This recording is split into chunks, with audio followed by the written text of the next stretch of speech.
MountainPrevail.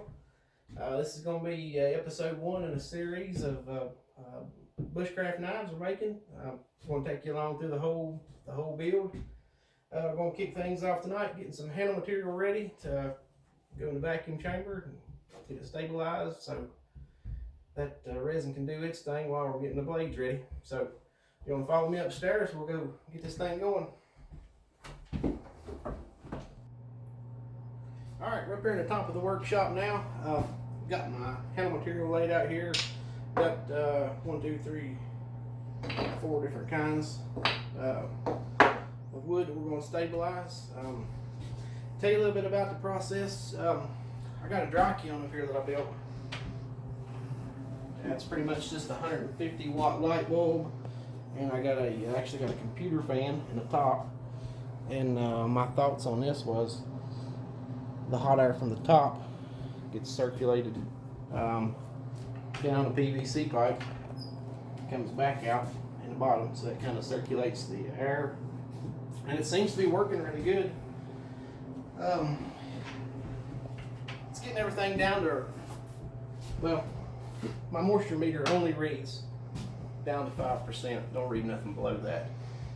And they say that you can stabilize anything with cactus juice under like 5 or 6%, but obviously, you know, the drier you get it, the better everything's going to work. So what I did was I put this stuff in the oven. These blocks, I just poured them out, they're still a little bit warm. I weigh them in grams before I start. I take notes on what everything is and mark all these blocks. And I get the starting weight on it. Then I pretty much check it every like 2 hours at first. I keep the temperature like right around 210, 212, right around the boiling point. Just hot enough to get, you know, my theory is it just boils a little bit of steam out. Anyway, it seems to be working. Like I say, I just check it every hour or two, and I'll make notes of how much grams that it's losing each time I check it, and I'll write the times down. And whenever it quits losing weight altogether, or you know, within a gram or two, that's it's about as good as I can get it. So we're gonna do that. Got that done. We'll get the chamber loaded up, get the resin on it, and get the pump hooked up for you here in a second, and get this process started. All right, I got all the wood blocks finagled around down in the vacuum chamber here, and nothing left to do but get the resin in on it. I started this process last night. I actually thought I was going to do it then, but took a little longer than expected to get the moisture out of the wood. So if anybody seen this process and knows anything about it and thinks I'm leaving the hardener out, or the activator or whatever, put that in last night.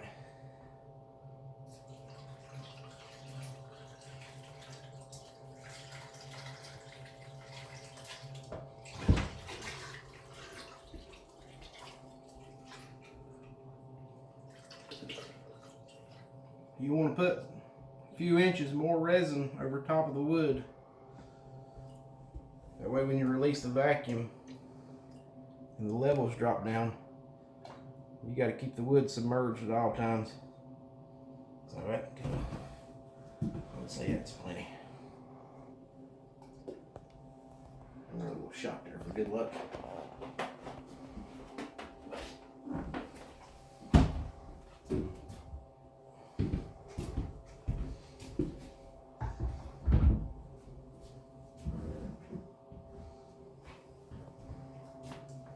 Get the seal wiped off.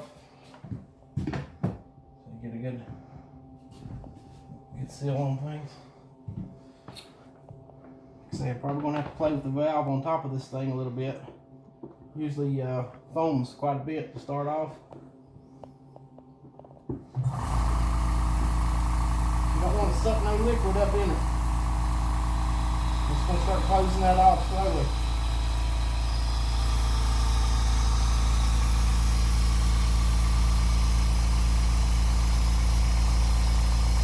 Starting to bubble pretty good. You won't get real aggressive with it for just a minute.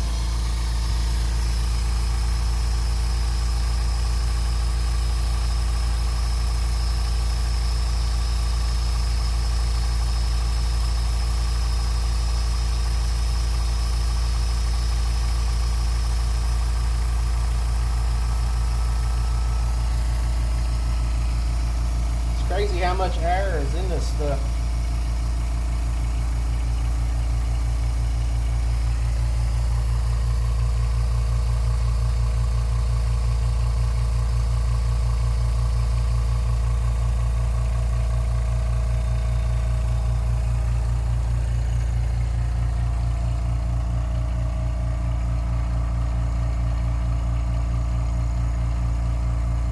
Just gotta kind of play with it for a minute. Once everything kind of equals out, close it all the way off and just let it do its thing. Pull it under max vacuum.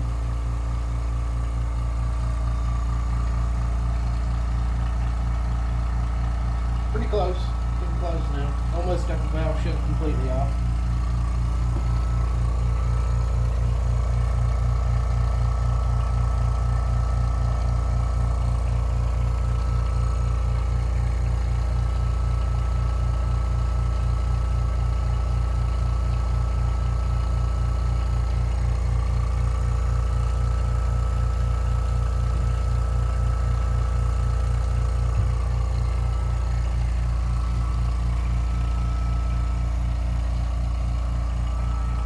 Close it on up a little bit, see what it does.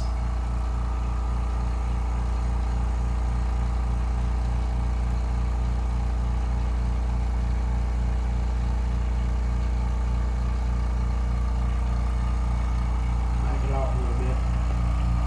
But this is raising too close comfort there to the valve.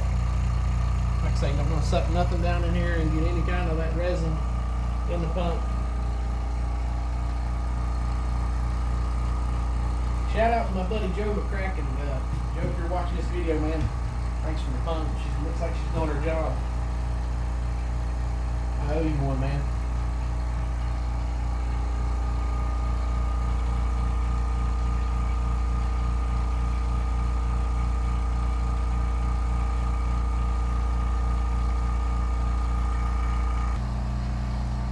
Alright, this thing's been running for, I don't know, 10, 12, 15 minutes, something now.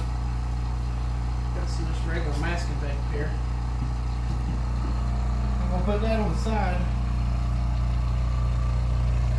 And I'm just going to make a reference mark. This is going to be more important when we shut the pump off. But for now, at least we'll know where we stand as far as where the resin's at. But anyway, that's ready. A lot of air coming out of that stuff. It's really crazy how much is in there when you watch it. It's a pretty wild process. Very interesting.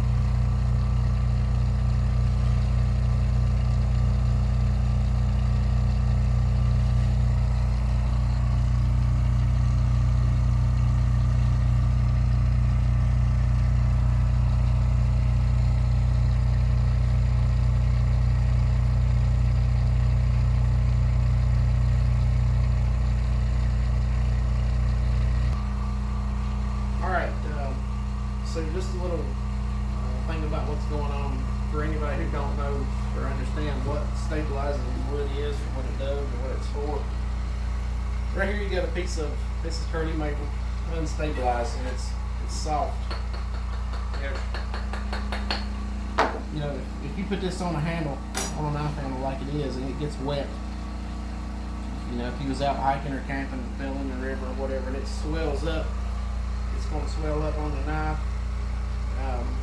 You know, you can open up the grain on it, and it's not a good situation. You know, it could compromise your knife handle.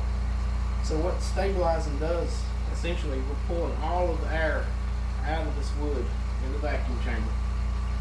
And once all the bubbles stop and you release the pressure, it replaces all the air and it draws up all the resin up into the wood.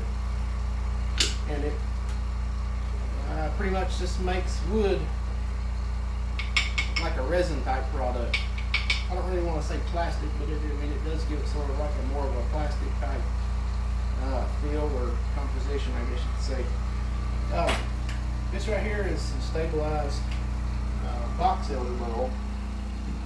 Like I say, this is just a little example, but I don't know if you can hear with that pump running over there, but this has been stabilized, and you can hear how hard and clicky that stuff is versus regular soft wood unstabilized. This here's some micarta material, canvas micarta, which is a whole bunch of layers of micarta soaked in epoxy resin and compressed. And it's also a stable type material. So what we're doing, like I say, we're just taking wood and we're making it into a stable product that won't never expand or contract with the weather, moisture, temperature, or anything. It's water resistant, it's heat resistant up to, I'm not even going to say the temperature, I think it's like 400 degrees, maybe even 600, I can't remember exactly, I have to go back and look, but that's what we're doing here. Like I said, whenever that's done, we release the pressure and all the resin goes in it. We're going to let that soak for probably a couple of days. And while that's soaking, we're going to be getting blades ready. We'll get some cut out. We'll get some, do the rough grind, heat treat, drill, the whole 9 yards. Then we'll get the blocks out of the resin. We'll wrap them up in tin foil, and then we've got to bake them in the oven for 2 or 3 hours. Baking them in the oven, that's what activates the resin to harden, and it's a done deal. So pretty excited to see how this works out. This is the first time we're doing this here in house, so should be deadly. Alright guys, thanks for joining us for this episode of MountainPrevail as we get this next round of knives kicked off. I think we're going to probably do 6 knives this time, so we'll make 6 Bushcrafters. So we got the handle material going, getting stabilized, and like I say, stay tuned. Hit the thumbs up button for us, show us a little love, and subscribe to the channel, and hit the notification bell. That way you know when we post a new video each time, whether it be once a week, twice a week, 8 times a week. We don't know. Just stick with us. But anyways, thanks for watching, guys. Keep it sharp.